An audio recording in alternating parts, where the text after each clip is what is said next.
Selamat malam, my student. Selamat bertemu kembali dengan saya, dengan dosen pengampu tentang hukum pidana. Sebagaimana kita telah mempelajari kemarin tentang hukum pengertian hukum pidana secara umum, apa itu pidana tidak tertulis dan apa itu pidana yang tertulis. Nah, nanti saya jelaskan di sini ya.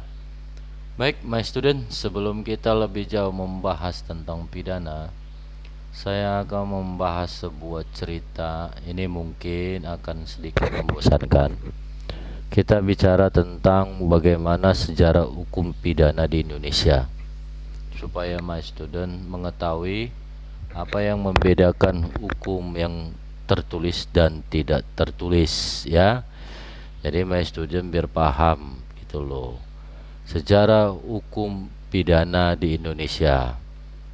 Sebelum Indonesia merdeka, apakah hukum pidana itu berlaku di Indonesia secara global? Nah, mari kita pelajari. Saya mengambil subtemanya yaitu sejarah hukum pidana di Indonesia pada masa kolonial. Pada masa kolonial ya. Hukum pidana yang berlaku di Indonesia hingga saat ini adalah hukum pidana peninggalan kolonial Belanda. Ya, saya ulangi ya.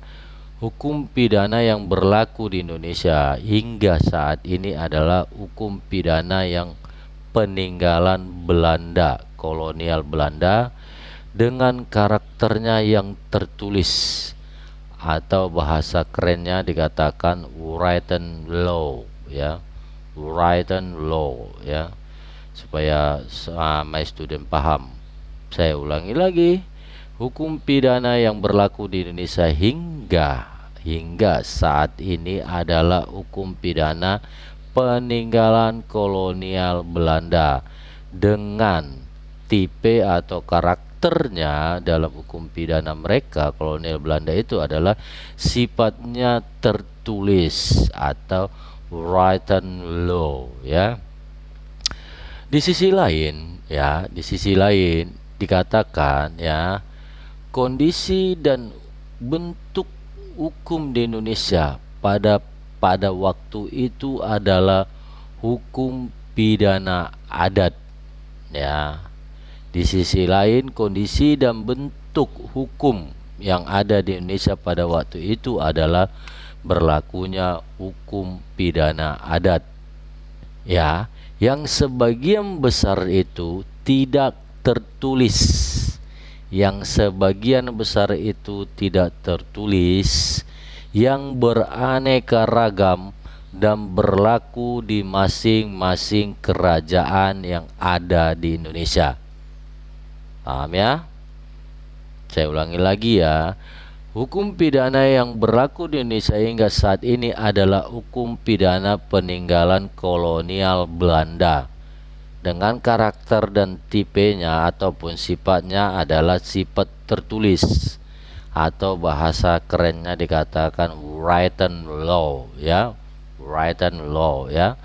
Nah, sementara jika kita melihat zaman sebelum berlakunya written law tadi di Indonesia ya, maka pada kondisi dan bentuk utama hukum di Indonesia pada waktu itu adalah hukum pidana adat ya, di mana sebagian besar tidak tertulis. Hukum pidana adat itu sebagian besar tidak tertulis, yang beraneka ragam dan berlaku di masing-masing kerajaan yang ada di Indonesia. Ya kan? Berarti sebelum berlakunya hukum Belanda itu berlaku hukum pidana adat di Indonesia.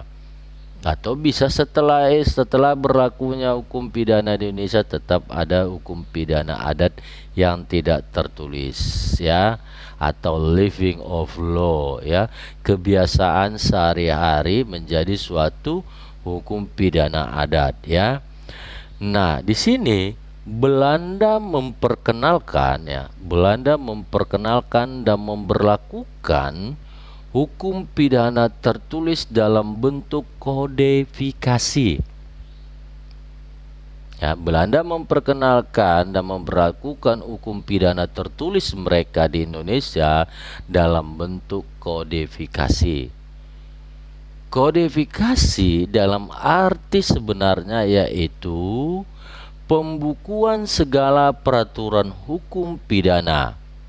Pemerintah Belanda di Indonesia mulai memperkenalkan bentuk dan sistem hukum pidana dikodifikasikan kepada bangsa Indonesia, yaitu berlakunya Wetboek van Strafrecht voor European atau WVSE ya, Wetboek van Strafrecht voor European ya. Pada tahun 1872 Belanda memberlakukan Handwetboek van Strafrecht voor Inlanders en dergelijke gelijkgestelden ya, yang termuat dalam ordonansi pada tanggal 6 Mei tahun 1872. Nah, tadi istilah 1872 dalam kitab Undang-Undang Hukum Pidana ini diperuntukkan bagi orang-orang Indonesia. Ya, hanya diperuntukkan bagi orang Indonesia dan orang-orang timur asingnya, serta berlaku pada 1 Januari 1873. Dengan berlakunya Wetboek tadi, Strafrecht tadi, maka eksistensi hukum pidana adat tidak tertulis dan tidak diakui, sehingga semua jenis pelanggaran yang dilakukan baik oleh orang-orang Indonesia maupun orang-orang asing mengacu kepada Wetboek Strafrecht tadi ya. Nah, dalam arti bahwa semenjak berlakunya hukum yang dibawa Belanda ke Indonesia, karena mereka di Belanda itu mengakui hanya hukum yang tertulis yang bisa berlaku bagi mereka.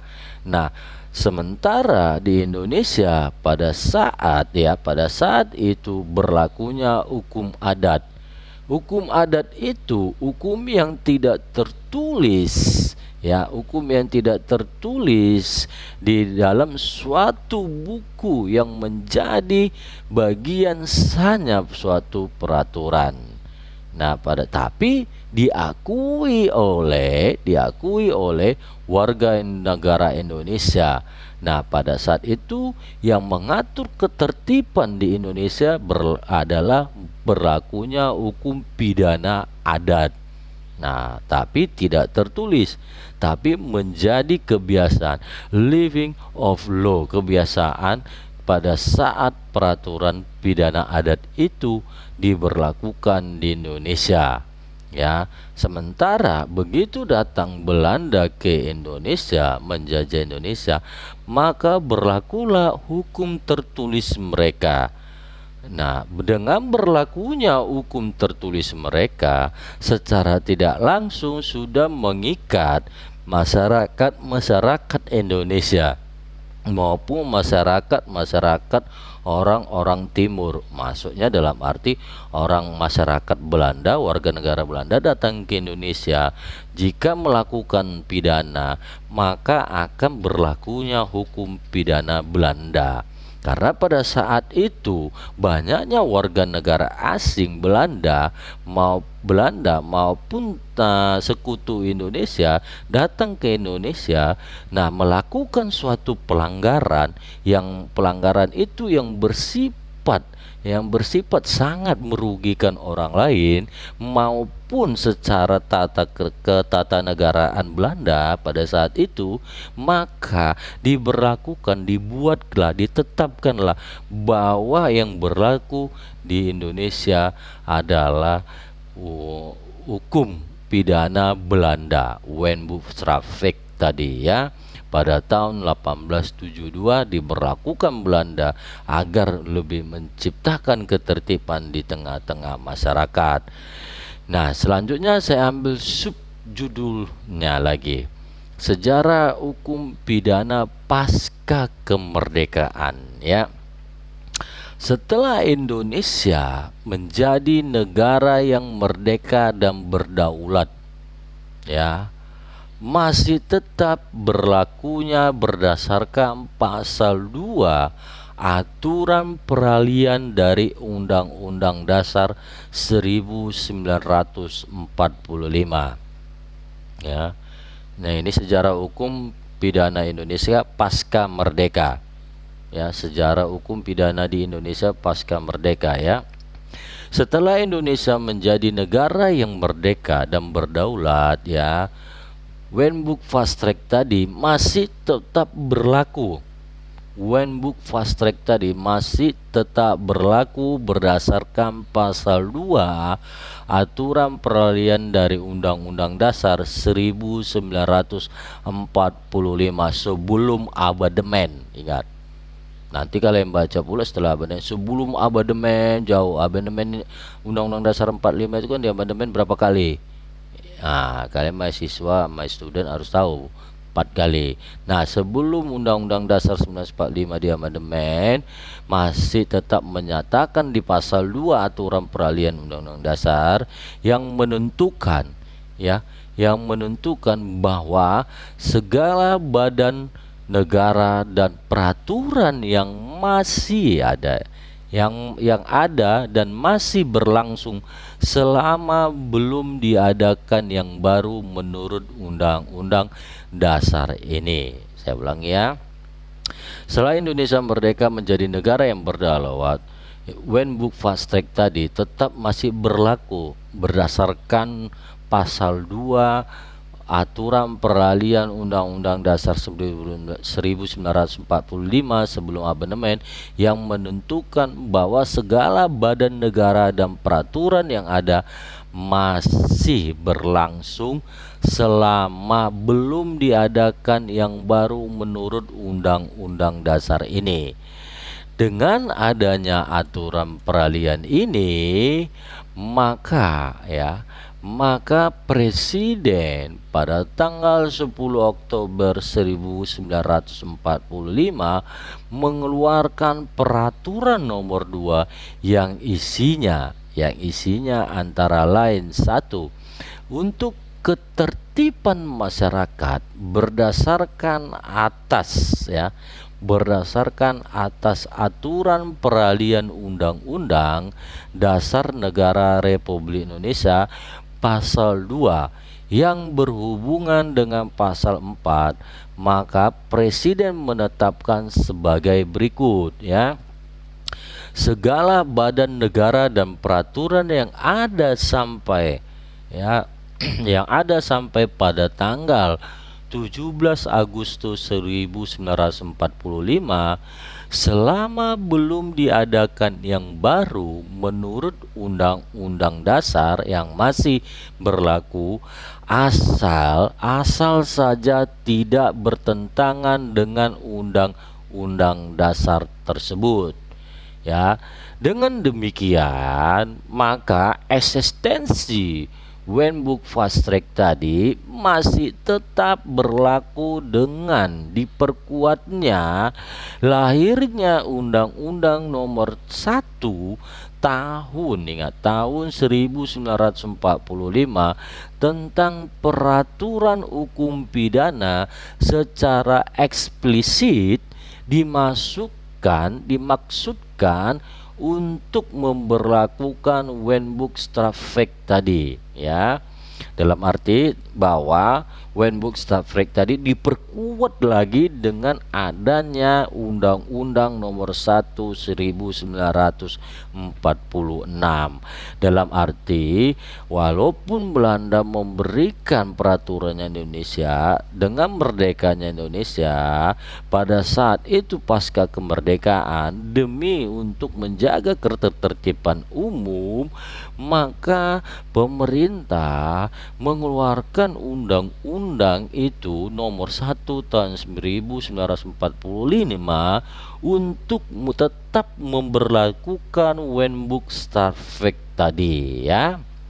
Nah, dalam arti agar dualisme hukum pidana tersebut berakhir pada tanggal 29 September 1958 dengan diundangkannya Undang-Undang Nomor 73 Tahun 1958 tentang pernyataan berlakunya Undang-Undang Nomor 1 Tahun 1946 sebagai peraturan hukum pidana untuk seluruh wilayah Republik Indonesia.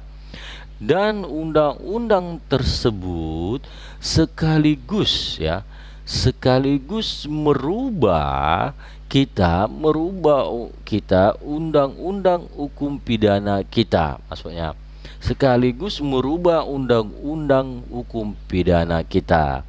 Nah, dengan lahirnya Undang-Undang Nomor 73 Tahun 1958 ya, dan berlakunya Undang Nomor 1 Tahun 1946 bahwa peraturan hukum pidana itu berlaku untuk seluruh Indonesia. Jadi tidak ada lagi berdasarkan kerajaan-kerajaan yang ada di Indonesia. Seperti pidana tertulis tadi itu berlaku pada kerajaan X, kerajaan Y, kerajaan L atau kerajaan yang lain, maka dengan adanya Undang-Undang Nomor 1 Tahun 1946 maka disebutlah itu sebagai peraturan hukum pidana untuk seluruh Indonesia.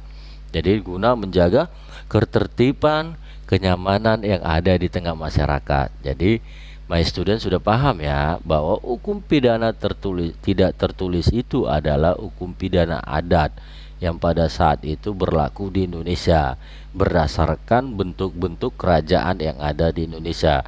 Contohnya hukum pidana tidak tertulis itu misalkan suku X menyerang suku Y, lalu suku Y mengalami kehilangan salah satu tangannya, maka suku Y tadi yang kehilangan tadi membalaskannya kepada suku X dengan menghilangkan satu tangan daripada anak suku tadi. Nah, seperti itu ibaratnya pidana adat itu berlaku seperti itu. Nah, misalnya tangan diganti tangan, mata diganti mata, makanya pada saat kemerdekaan Indonesia, maka berlakulah undang-undang itu yang diambil dari Wenbuk-Starvek tadi menjadi peraturan hukum pidana di Indonesia. Makanya pada saat ini juga sampai saat ini bahwa Indonesia tetap menganulir undang-undang peninggalan Belanda ya. Saya lanjutkan. Lahirnya Undang-Undang 73 tahun 1958 merupakan realisasi. Ya, ingat ini ada perjanjian ya. Lahirnya Undang-Undang Nomor 73 tahun 1958 by student merupakan realisasi kesepakatan konferensi meja bundar di Den Haag, Belanda ya, tahun 1948. Berdasarkan hasil konferensi tersebut, seluruh wilayah Indonesia bekas Hindia Belanda tahun 1948 dikembalikan ke Negara Kesatuan Republik Indonesia. Sejak saat itu, wilayah-wilayah Indonesia bekas Hindia Belanda yang tadinya tidak tergabung dalam NKRI dan memiliki KUHP sendiri seperti pidana adat tadi telah menjadi bagian integral dari NKRI. Oleh karena itu, KUHP yang ada di wilayah NKRI itu mengikuti KUHP yang resmi berlakunya di NKRI, yaitu Wenbuk-Starvek tadi. Nah, karena kenapa berlakunya Wetbook Starvecta di Indonesia? Karena banyaknya pidana-pidana adat tadi di kerajaan-kerajaan tadi yang dijajah Belanda itu menjadi satu di Lebur. Inilah kesepakatan konferensi meja bundar itu di Den Haag. Atas kesepakatan yang diberikan oleh Belanda, maka KUHP Belanda tadi dianulirlah ke Indonesia untuk mengikuti seluruh wilayah NKRI yang ada di Republik Indonesia agar bergabung dan menjadikan Wetbook Starvecta tadi menjadi KUHP di Indonesia. Demikian yang bisa saya berikan my student. Saya mengingatkan my student hendaknya menambah literatur atau buku-buku lain ya tentang pidana. Baik, pertanyaannya adalah untuk my student dijawab di grup WhatsApp grup sebagai tanda kehadiran. Jelaskan bagaimana bentuk-bentuk hukum kodifikasi. Jelaskan bagaimana bentuk-bentuk hukum kodifikasi. Terima kasih, selamat malam, salam sehat.